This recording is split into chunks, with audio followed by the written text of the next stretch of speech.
Okay, everybody. We are on. Are you guys excited to be here this morning? Yes.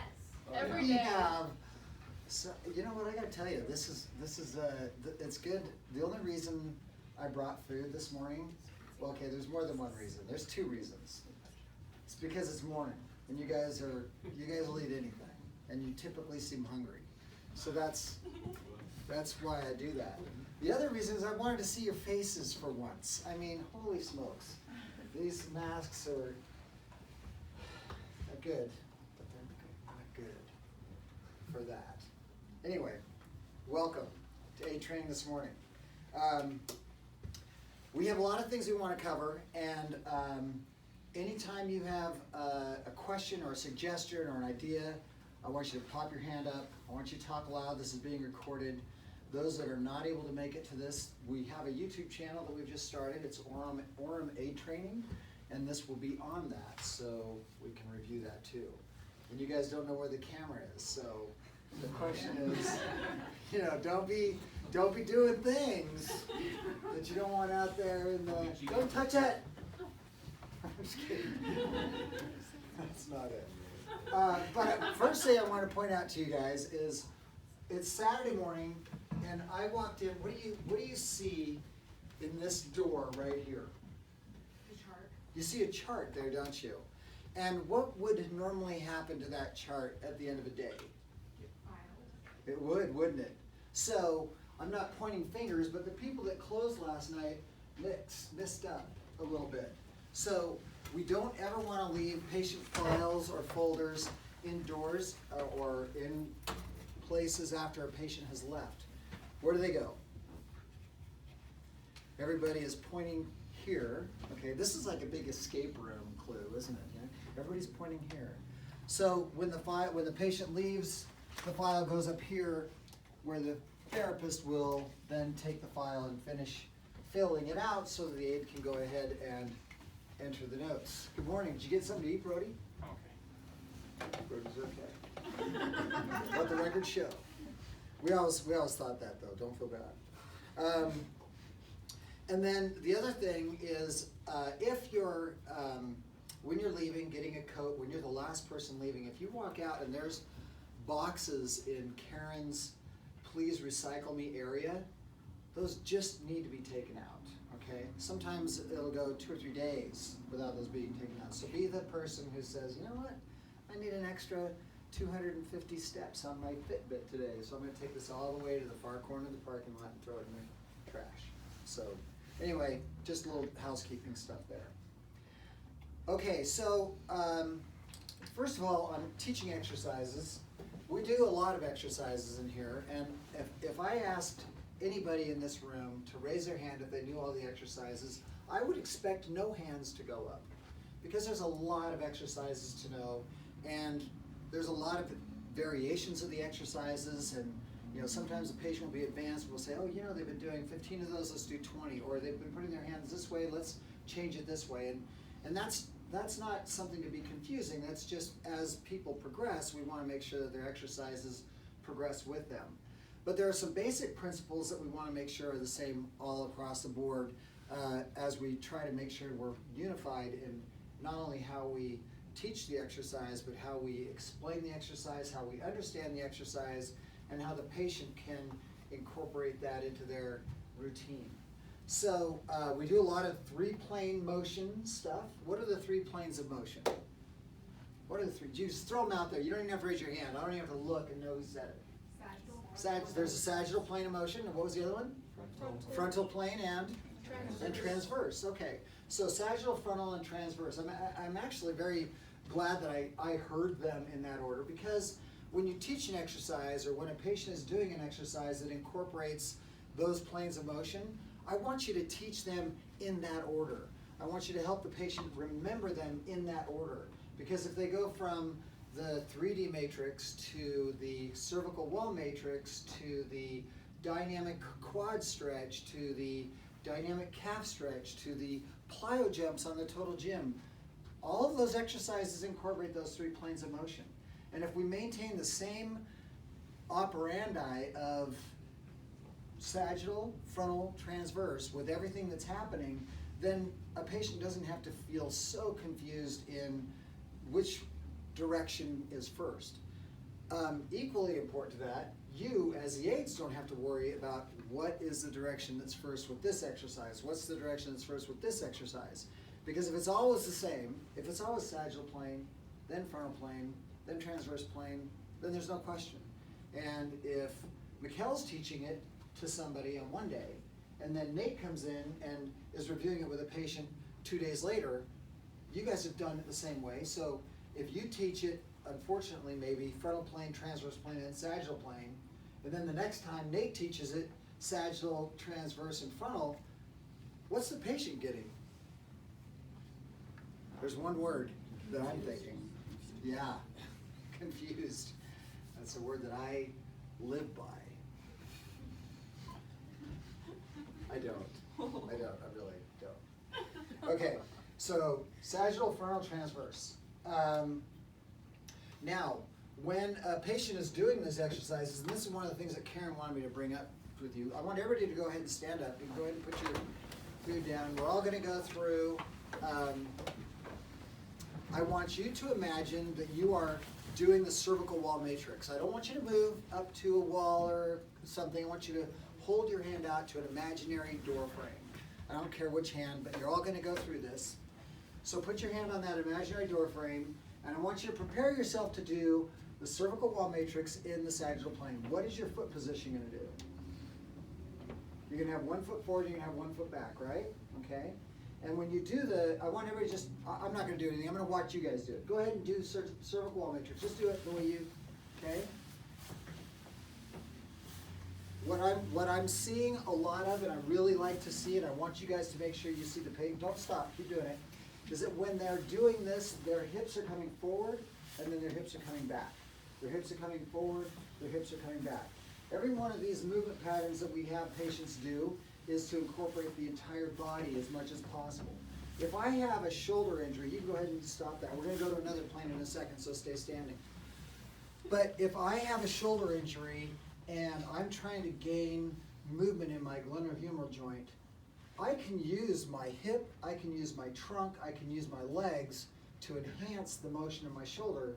Like if I can only do this right now, okay, my arm's not really doing a lot of motion, but my hips and my legs are doing a lot. If I just did my arm, this is all that's happening, right? And a patient can tell if their hand is 10 inches further forward or not.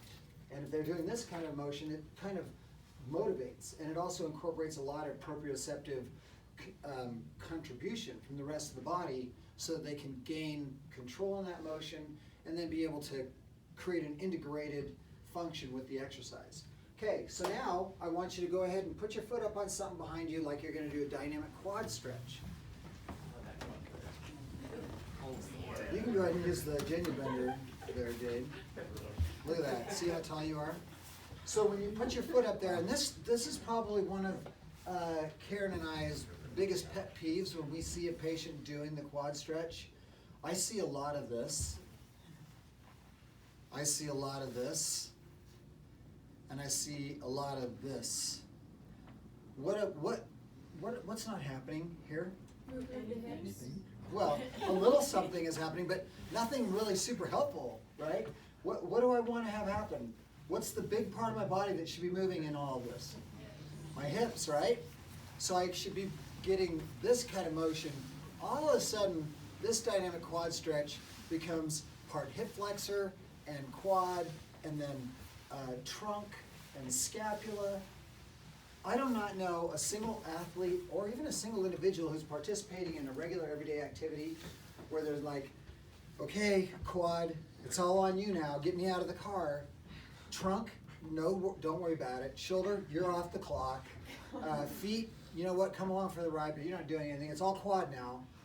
That never happens.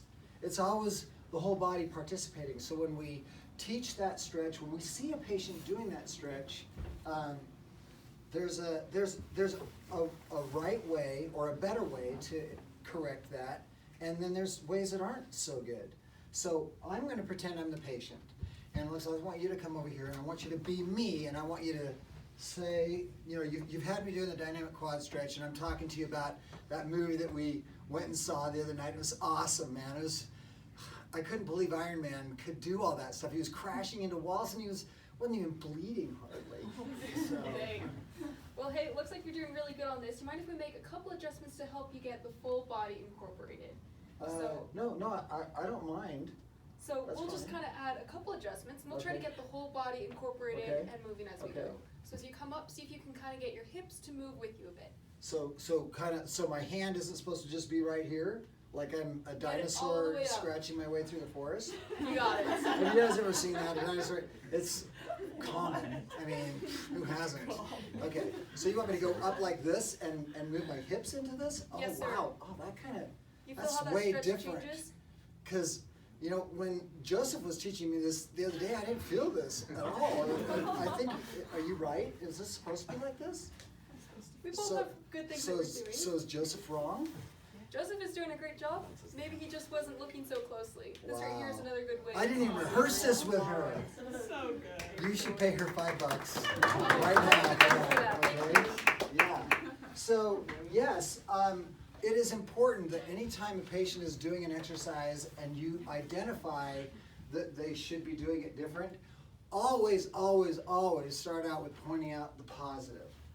Always say, you know, that's great, you're progressing really well. Let's take it this way now. Or Steve and Karen wanted me to make sure you were doing this with that stretch, or something like that. Then it doesn't drop the credibility of anything that happened before. It just means, oh, I'm at this point and I'm progressing to this point, and everything is forward, everything is improvement, everything is progress, instead of, you know, dissing on Joe for being a lazy butt and not teaching it right. Straight up, bro. Okay. Okay. So when it comes to patient exercising, and we've talked about this before as well, if ever there's a patient exercising in the gym, there should not be an aide not doing something, okay? If we're sitting down in a chair, or if we're sitting on the table and a patient is exercising and we're not exercising with them, we got to get off our butt and we need to go over there and we need to exercise with the patient. Even if it's a super easy one, it could be a standing stick rotation, it could be a corner stretch, it could be a dynamic calf stretch, it could be, you know, seated rolling pin. Grab another rolling pin and just engage with the patient and ask them how they're feeling with the exercise. Make sure that they don't have any questions. Often patients do get into autopilot here and they'll kind of cruise through exercises because they're familiar with them, and I don't have a problem with that, but I do have a problem with people sitting around and not getting up and doing the exercises if a patient is exercising. So what benefit is that? Anybody think of how that can help? What's one thing that can do? So I've worked with a lot of patients from the different clinics I've worked at, and something that I talk about with them here about what they like about this office more is that a lot of people that I've talked to, they specifically come to this office because they enjoy that personal touch with the aides. It helps them to feel less subconscious if they're older or not used to working in a gym in this environment when other people are doing it with them. Right. Okay, very good. So it eases maybe the idea that they're uncomfortable in the area. Okay, what does it do for you guys? I start off by telling you that I would be surprised and I wouldn't expect anybody to raise their hand if they knew all the exercises. What is it that you gain from doing the exercises with the patients? Like 250 steps. Sorry. Yeah. It helps you understand exercises better. Exactly. It helps you guys become better at it, okay? Because often you're going to go through an exercise, and I've seen this more when aides are engaged with the patients in exercises. Is an aide will come back into my office and say, hey, you know what, I was doing that stick rotation and you told me to have the patient put the hands down low instead of high. Why do you do that? You know what, when you guys come and ask that kind of a question, it just makes me feel so good. I love when you guys have questions. Yeah, I know, I need a Kleenex. It's gonna get there. It does. It makes me feel like you really are trying, that you really want to learn, that you want to progress, that you're that your professional development is something you have a significant interest in and you want to get there, okay? Next thing I want to go over with you is with every exercise that we do, we want to make sure that we emphasize patient posture, okay?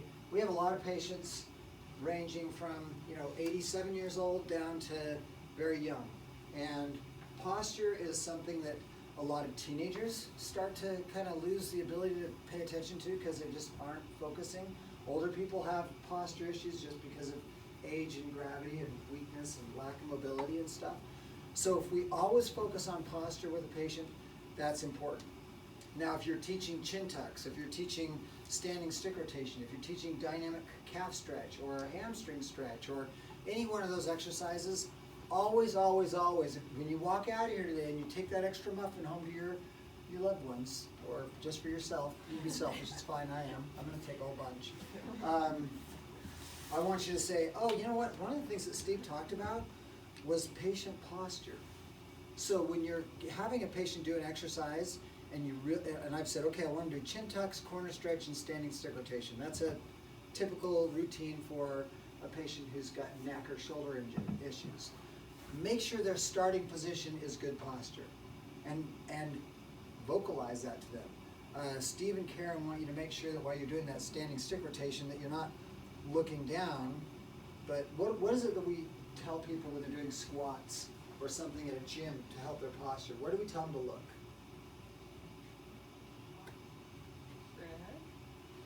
Up. We tell them to look up, right? Why? What does that do? What does that do to your spine, Jade? It straightens it, doesn't it? It improves that posture. So if I'm going to be doing a standing stick rotation, I'm going to imagine that I've got a stick, and I'm just doing it like this. Okay? There's a lot of things happening here. I'm getting rotation. I can feel it in my feet. I can feel it in my ankles. I can feel it in my knees. I can certainly feel it in my hips. I can feel it in my shoulder blades. So I would say that if there are 6 boxes that I need to check off, I could check 5, right? But what am I really, really doing for that patient? If I'm teaching them to do an exercise with improper body posture, I'm helping them get better at doing things not so good. And that's, I should be embarrassed if I do that. But if I want to enhance their overall ability with everything they're doing, then I'll say, okay, you're doing great. We're checking off 5 of those 6 boxes, but Mrs. Smith, here's the thing. You were 5'8" when you graduated from high school, and this 5'6" crap ain't gonna handle it. We gotta get you back up there, okay? So now maybe Alexis would say it way better than I just did, and I'm not gonna get my $5. You can't add perfection to perfection. You can. It's infinite perfection. +1. Okay, so I do have more diagrams. So anyway, so make sure that as they're doing it, same thing. Hey, you're doing great, Mrs. Smith, but let's do this. Let's have you look up at the ceiling and keep your eyes up there instead of at the clock. Give them a higher target. They're very easy to do. Just give them a higher target and tell them to look up at that while they're doing it. And all of a sudden, those first 5 boxes are still getting checked, but the most important box, which is how is this going to translate into their everyday life? How's this going to translate into helping them improve and reduce their chances that they have to come back in for therapy for something else? I'm checking that box. I want to make sure that I'm always checking the box that is making what they're going to do in their everyday life better, okay? So that's one thing I want you to walk away from here is the pearl is posture, posture, posture. Hamstring stretches, dynamic quad, stick rotation, chin tucks, all that stuff. So we're going to go through some basic exercises, and what I want you guys to do is I want you to break up into groups of 2. Just grab a buddy, and then I'm going to go through each of you, and I'm going to give each group an exercise. And then we're going to have you come right over here, and you're going to teach that exercise to everybody. Okay? So groups of 2, Brody and the temp. No, I'm sorry. What's your name? Sierra. It's like The Office. It's fun. Okay, Brody and Sierra, you guys have chin tucks. Okay. Randy, you and Joseph have corner stretch. You two have standing stick rotation. You two have scapular retractions. You're an absolute. You two have overhead pulleys. You two have alternate arm pull horizontal rows. You two, you guys get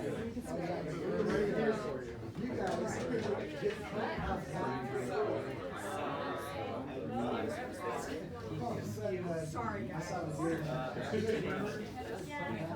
When you're lying on the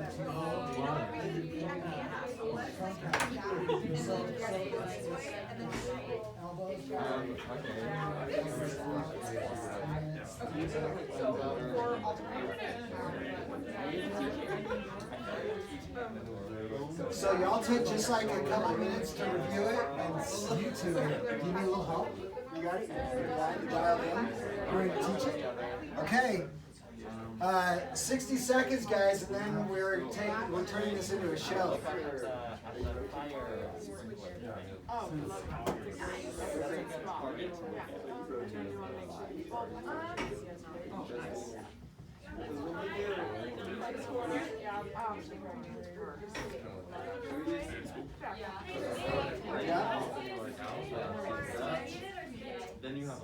Let's have you guys teach it with a stool. Okay, guys, come on back to your places, and we're going to start off with exercise number 1. That was a fast 60 seconds, more like 45. So come on over here. This is the show, and what you're going to do is one person is going to be the patient, and one person is going to be the aide teaching the exercise. Please pull your mask off so we can hear you. Me too. It's okay. We'll stay 6 feet away from you. You guys can stay 6 feet apart if you would like, just to be safe. But go ahead. It's you're on. I'll teach it to you. Okay. So today we're going to be doing chin tucks. So basically what you're doing is you're pushing your chin back and you're kind of giving yourself a double chin. It's a very small movement, so you don't want to like push your face like way forward and then way back. Like you're not doing like a chicken dance. You're just doing like a little movement forward. You can even put your fingers right here kind of on, like put your hand on your chest and your fingers up here by your chin. So you just kind of push forward into your fingers and then back a little bit. And then make sure that you're keeping your eyes kind of focused forward, so you're not looking up or down. And so then you're just doing this little general motion in like neutral spine position. Okay. All right. Now, stay right here. That's very good. Very good, guys. Every once in a while, you're going to have a patient that doesn't get it. They're going to go way out forward. They're going to do this. They're going to do a million things, and all of the things that you described are perfect, and they're not going to get it.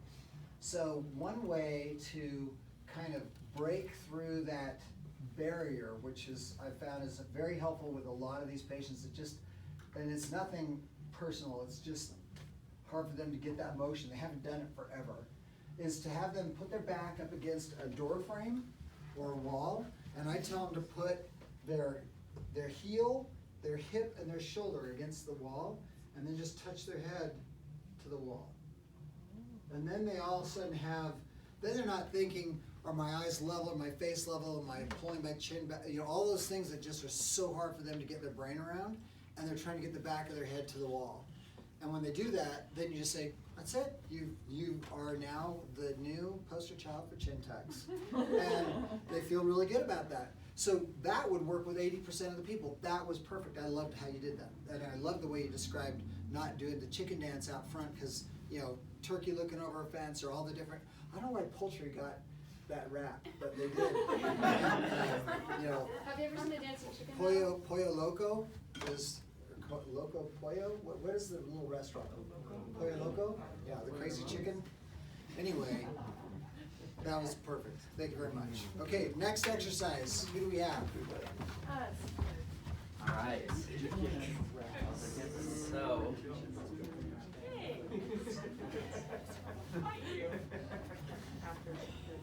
All right, so we are doing the corner stretch today.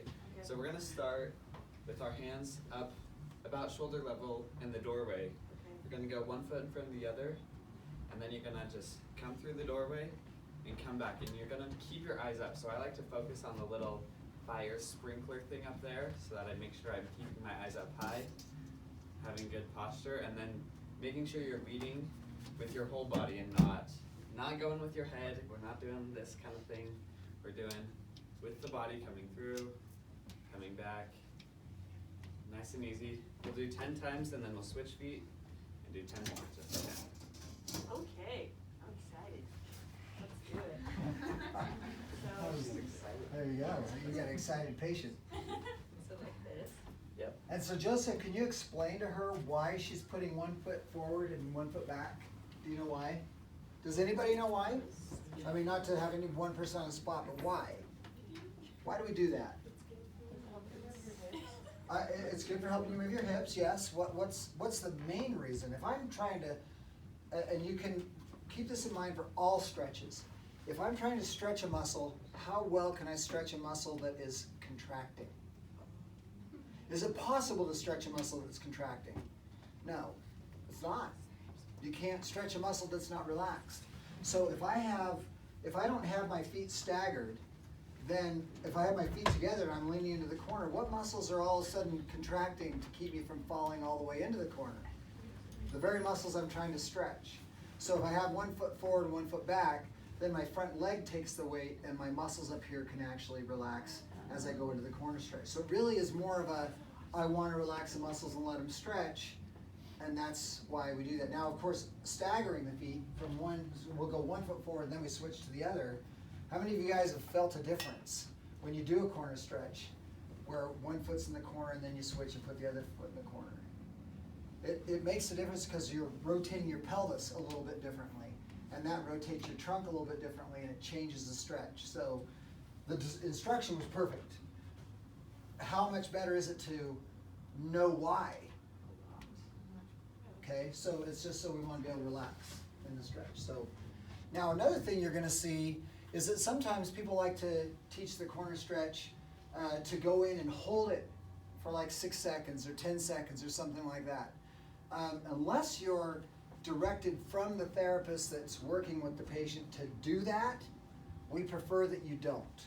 Just have them move in and out and in and out of the stretch. So it's a dynamic stretch. Dynamic stretching is a pretty common theme, obviously, with the other stretches we do, but dynamic stretching is what we prefer with that. And your description of hand position, loved it. Right about shoulder height is a great place for people to stay. Now, are there some variations to that?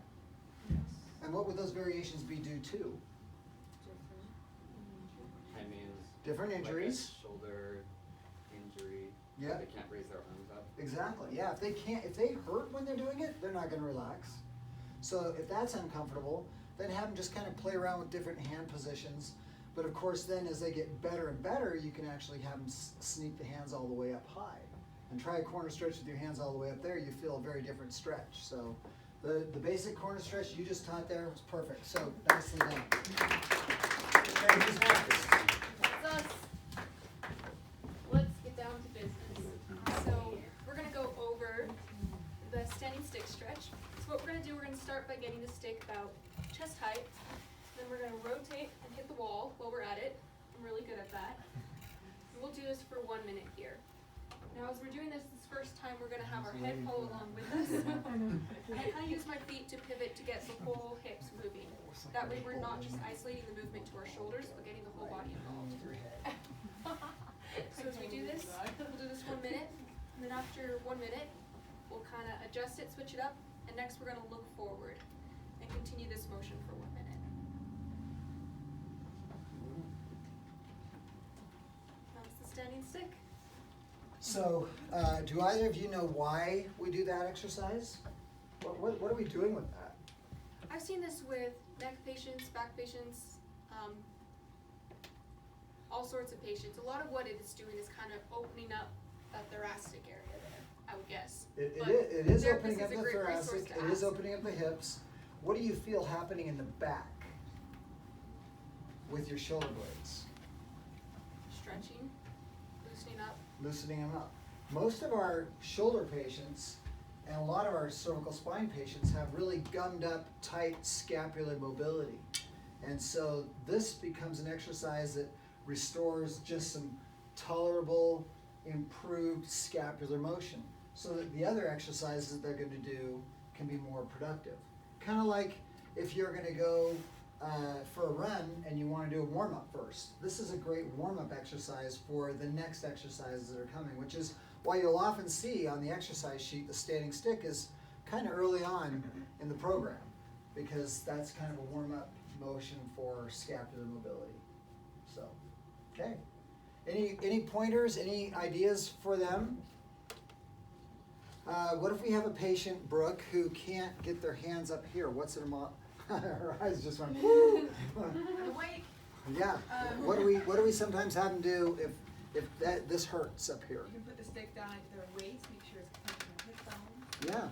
Yeah. So putting the stick down lower still gets that same thoracic opening, still gets the hip rotation, and you can still get the scapular motion without putting them in a painful position. So good. All right, guys. Nice. Who's next? Oh yeah, take a bow. Alright, so we're going to be doing scap retractions today. To start out, you want a good base, your shoulder width apart. And it's important to keep your posture upright. So I like to look, I'm a tall guy, so the corner of the ceiling or whatnot. And then go ahead and put your hands off to the side. And you're just going to pull them back and try to bring your shoulder blades together. And it's not so much of a hold for a long time, just like a half a second or a second. And you should feel right in the middle of the back. How does that feel? Now, one thing with this, very good, by the way, very well taught, good eye position, good posture talk, that kind of thing. One thing that he could have noticed that Sarah was doing as she was doing her scapular retractions, and you want to be aware of this, is if the person is doing the scapular retraction and kind of leaning forward, you want them to stay back, so that they're, you can even, this is another exercise, you can have them stand with their back against the wall and do the scap retractions and keep their posture by keeping their back against a wall and doing that exercise, okay? So hands up in this position or hands down low. I don't want them doing out here like a flasher exercise though. I don't want them out there. It's more for the scapula, not so much for the glenohumeral joint. Okay, good job guys. Who's next? So we're going to teach the pulley. So you will be seated on a stool. So overhead pulley seated. Overhead pulley seated. Okay. So you'll be seated. Make sure you're not just slouching your back, but lengthen that spine. Look up towards the top of the pulley. And what you're going to do is you're just going to use that other arm to pull that other arm up. And go as far as you can. If it hurts too much, then you don't need to go as far, but do what you can. And you're just going to continue that for 1 minute. Got it. Okay, now as he's doing it, let's critique what he's doing, as if you're all Okay, that looks good, but make sure that you're, you can come closer, straightening that spine, looking up towards the top of the pulley. Yep, and use that other arm to pull that other one up, and just go to what you can. And he's doing really well. Can we add one thing to this? Look at his hips, look at his trunk. What do you see happening?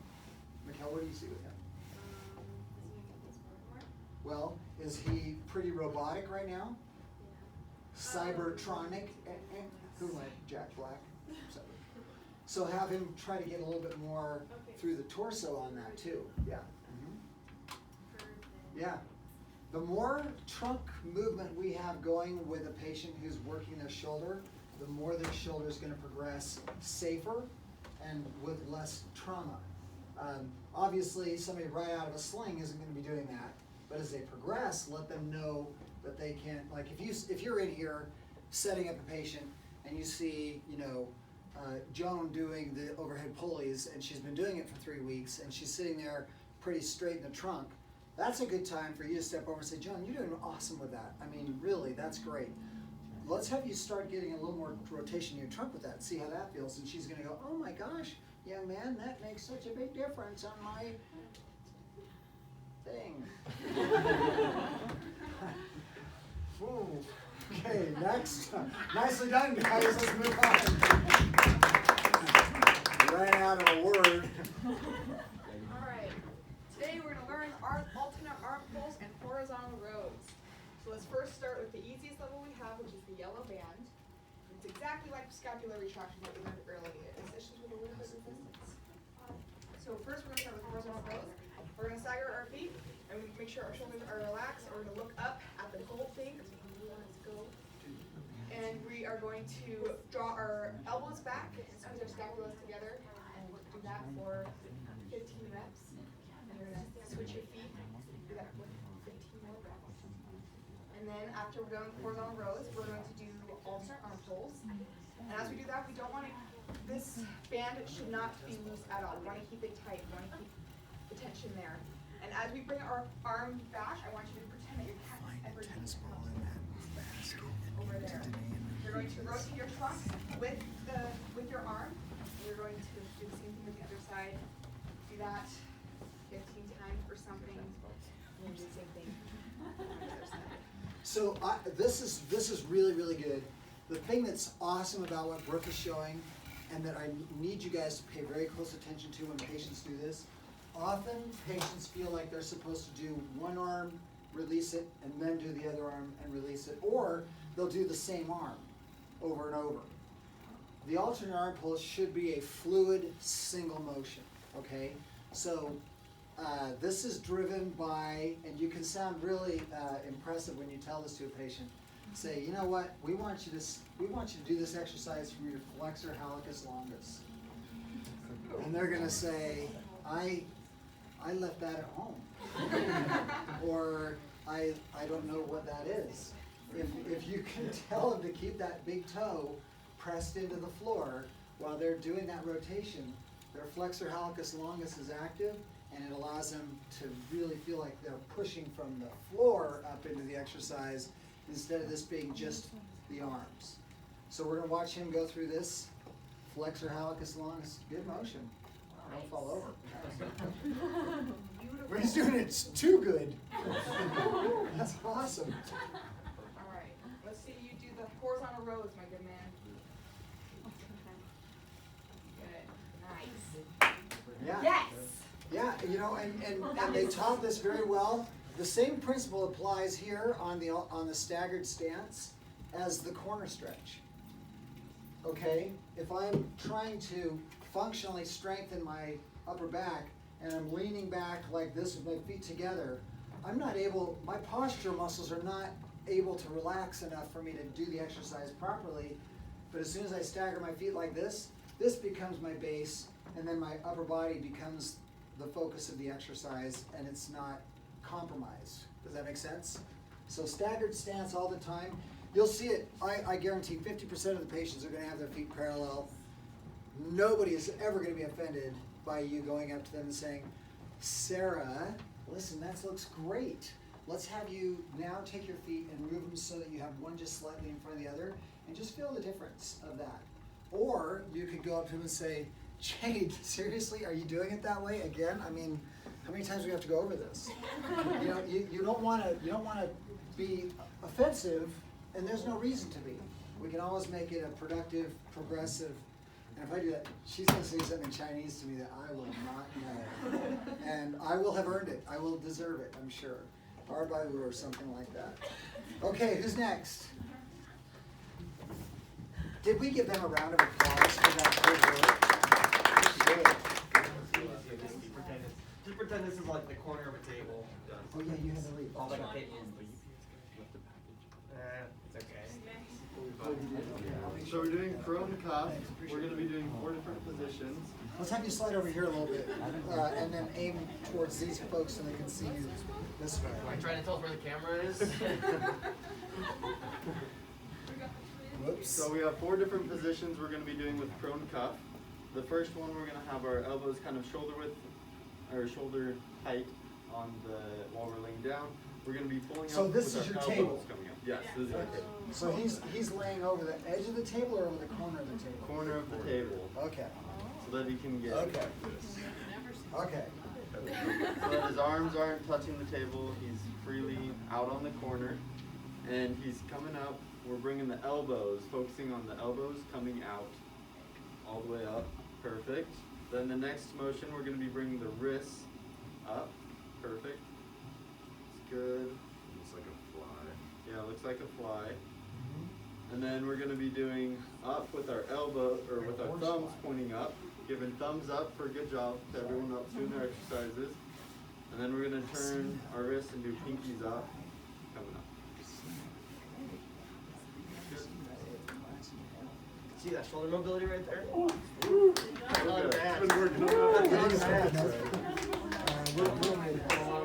Good job, guys.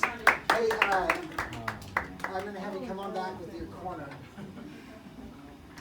So this was all very good. I loved the way he instructed that. All of the descriptions were perfect. The one thing you want to watch the patient do, because you'll tell them, bring your elbows up, bring your wrists up, bring your thumbs up, bring your, and looking out in front so you are maintaining good thoracic posture. Perfect, perfect, perfect. Check almost every box. The one box we're going to make sure we check on this, go ahead and lie down there, is that when they, so let's have you do prone cuff 1, that's just bring the elbows up. So the one thing you want to do with them is say, okay, put your hands back down, now bring them up slowly, and as soon as your elbows are at the level of your shoulder, now squeeze your shoulder blades together. So they're going to get that last little sneak with the rhomboids and the upper traps, middle traps on that part. And with all of the prone cuff exercises, as soon as their elbow gets to the level of their scapula, then the rest of the exercise comes here, okay? Not just more of this, okay? So go ahead and do it where you're bringing the elbows up and then squeezing here. Feel the difference? Okay, so now all of a sudden we're creating more of a comprehensive thoracic involvement instead of just shoulder. Okay, good. All right, nice job, guys. Okay, so some last things that I wanted to go over with you guys. We're going to be doing our Aide training every month, and you guys are aware that you get a raise every time you attend an Aide training, right? But you have to physically attend the Aide training. You have to be here. So let your coworkers know that didn't make it or whatever. And there'll be times when you can't. But all of these will be on our YouTube channel. You'll all be getting that link. Also, the agenda for our Aide training will be on there. We'll be going over exercises. We'll be going over different office, issues, things that we want to make sure we're staying on top of, stuff like that in each Aide training. The thing that I want you guys to also do, starting again this year, is does everybody know where their packet is? Do you know if you have a packet? Or do you not have a packet? Bottom line is, the next time you come into work, ask for a packet. Susan knows where they are. Sam knows where they are. If you need a new packet, that's fine. But what I'd like you to do each time you come into work, and sometimes you come into work and you barely get your jacket off before you're flying into patient work, right? Totally understandable. But in each session that you're in the office, I want you to get into your packet and I want you to look at another level of the packet that you can review. And if there's time between you and another Aide or 3 of you that there's time on your hands, go over it together. Say, hey, you know what, let's go over plyo jumps, or let's go over the floor matrix, or let's go over tape jobs, or things like that. Folding gowns, oh my gosh, don't get me started on that. Okay, I started myself. We had a conversation about that the other day, and I accused the gown of being dirty because the way it was folded and set up on the shelf. I had assumed that the patient thought that she needed to wad it back up. I'm being generous with the technique that was used. I thought it was wadded back up and stuck back in there. And he informed me that it was a clean gown that had been wadded up and stuck back in there. Not by him, somebody else. And when he was going to fold it, I had the audacity to say, do you need me to show you how to fold it? Because I've seen 70 different ways of folding the gowns in the clinic. And I know it's bad that I'm hung up on it, but it's a thing to me. And he's like, no, I got it. And he did. He did it was a gold medal fold job on the gown. Nicely done. I would have him teach it to anybody. Gowns, or I mean, just unfolding laundry, you know, making sure, I was just talking about the things that we wanna make sure we're doing. One of the areas that I wanted to talk with you today about is managing and maintaining our equipment in the office properly. Now, since we've been having to deal with the COVID pandemic and extra cleaning and making sure that we're disinfecting and all that kind of stuff, you guys have been doing a fantastic job. Cleaning down the equipment, wiping down the bikes, wiping down the weights, wiping down the stick from, I mean, everything has been, you know, with Susan as a backup, you guys, this place is cleaner than I've ever seen it, to be honest with you. When we're done using a piece of equipment like electrodes or an electrical stim machine, we want to make sure that the ultrasound is unplugged when it's not in use. You guys are all aware of that. We put a little sign on top of them, so if you're setting up stim and the ultrasound's plugged in and it's not being used, unplug it. The reason is, and I'm just going to bring this ultrasound head over here to show you, these ultrasound heads are, the way they design these machines, there is always power to the ultrasound head even when it's not being used. And how many of you guys know how an ultrasound head works? Do you guys know how it, yeah, Jade, how does this work? What does it do? It sends sound waves through crystals. It sends sound waves using crystals, right?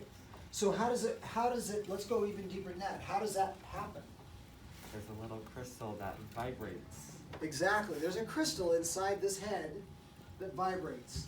And in America, and a lot of the countries of the world, the cycle at which electrical current cycles from positive to negative is what? Do you guys know the number?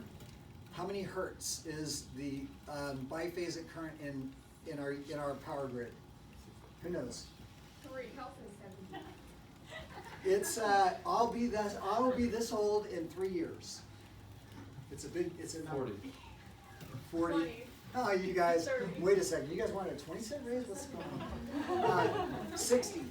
60 hertz is how often positive and negative cycle in our power grid. So this ultrasound, this crystal is getting a positive current and then a negative current back and forth 60 times a second, which causes the crystal to vibrate. Now, the amplitude, the intensity, is like turning the volume up on a radio. So you can have it all the way down and not hear it. And that's what the circuitry on this machine thinks this ultrasound head is doing when we're not using the ultrasound. It means the radio's on, but the volume is low. Unfortunately, if there's no fluid on the end of this ultrasound head, and even if the volume is all the way off, the crystal is vibrating a little bit. And it vibrates and it heats itself up. So over years of being plugged in and not being used, when the electrical stim is on, that crystal breaks down. And it's an expensive repair. So as soon as we unplug it, we're just turning it off. And then when we plug it in, we change the frequency. You know, it's like changing the radio station, whatever you want to listen to, 3 megahertz or 1 megahertz. And then we turn up the amplitude, and 1.5 is the volume that typically is what we use for ultrasound. Sometimes I'll have you guys use it at 1.8 or 2.0, or we'll do saturation ultrasound, different things like that. But the reason we're unplugging that is so that we don't burn up that crystal, okay? The other thing, and this is where my anal retentiveness is at a great level of heightness, and that is these electrode leads. If I were putting these up on the shelf, they're plugged into the machine, and I'm just gonna put this away. Right now, I'm gonna vomit. I'm going with chunks. There's all kinds of muffin coming out of me, okay?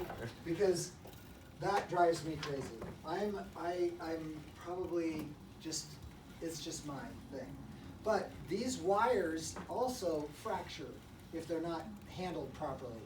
They seem very loosey-goosey and rubbery and bendy, but they get old. Just like me. I'm gonna be 60 hertz in 3 years. So when you put the wires away, the best way to do, if you've ever and maybe some of you have dads that have caught you on this in your garage, but if you're rolling up dad's extension cord from the end of the plug, over time that extension cord starts to look like this when you roll it up. You guys ever seen that in your garage?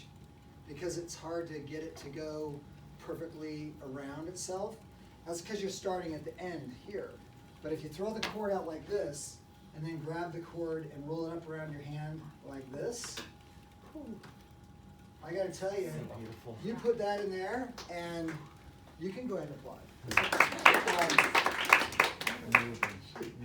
My daughter's in there, she's like, oh man, my dad is like that all the time. No, it's nothing new. So anyway, if you keep the wire like this, or if you walk past an electrical stim machine and the wires look like that, but not like this, then take a second and make them look like this. And it will make me happy, and it'll make these last longer, okay?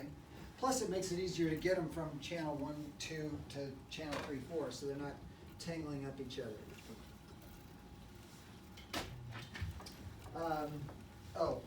The other thing I was going to talk to you about is when you're cleaning up a room, when you're cleaning up patient rooms, you want to make sure that the treatment bed is not right up against the wall, okay? We want to make sure there's always about an inch between the wall and the end of the bed. Often when we've been cleaning off the bed, squirting it with the cleaner and wiping it down, it's created a kind of a residual layer on the wall. So at the end of each shift or at the end of the day, pull the table all the way from the wall and just kind of wipe down the wall just to make sure that that's cleaned off as well. And then when you push the table back, just don't seal it up against the wall so there's a little bit of a gap there. And then, what was the other thing I had to cover with you guys? Do you guys have any questions at all? Steve, I have something. Yeah. For the kitchen, I think we should find a better system for mopping and sweeping the floor in there. Okay. Because I'll do it like once every 2 weeks. That's about all that gets done. So I don't know if we want to pick like 1 day a week, so whoever works a certain shift does it, or. Well, you know, I'll make sure that that we do that at least every Tuesday afternoon when I'm here. I'll make sure that it's a Tuesday afternoon thing, and I'll just rail whoever gets to work with me. We'll draw straws. Tuesday afternoon will be, and then if it's and then that's the other time. If you have time on your hands and you've gone through your packet, there's a list of things on the door on my door. What does it say? It says things to do when there's nothing to do. Things to do when it's slow. Oh, when it's slow. I've been in this business since 1991, and Buck and I have been business partners since 1995. And from that day to now, I have put this offer out, and I will put it out now. If you can come to me during a shift that you're working, and you say to me, Steve, there's nothing to do. There's nothing to do. And there isn't anything to do, I will give you $100. Okay, that's my guarantee. It has cost me $0 so far. There's always something to do, but there's been a couple of people that have tried. They've like done some stuff. They pulled tables out, vacuumed, cleaned corners, wiped down baseboards, looked for cobwebs, and then said, now let's see if he's got something for us. That was tricky. I had to think about it. But we got there. Oh, and also taking the garbage out at the end of every day, because it gets, even if it's not all the way full, it gets real steamy. Yeah, and we talked about the boxes. Okay. So there's always take the garbage out at the end of the day, even if it's not full. Next month, we're going to be breaking this down and going into massage techniques and modalities. So ask questions between now and middle of February when we go over that, but we'll be planning on covering that, and that's going to be a lot of fun. We'll be hitting some more exercises as well. But there's a lot of new aides. There's a lot of new people that are training. So, and a lot of you guys have been with us for a long time. You're the ones that we rely on a ton for helping them along and making sure that they're learning properly as well. So your learning here is also becoming helping you guys become better trainers. So with that, thank you very much for coming. Make sure that none of the muffins are left. I need them all gone. So take things with you. And if you have any questions, you can ask. Otherwise, we are adjourned. Thank you.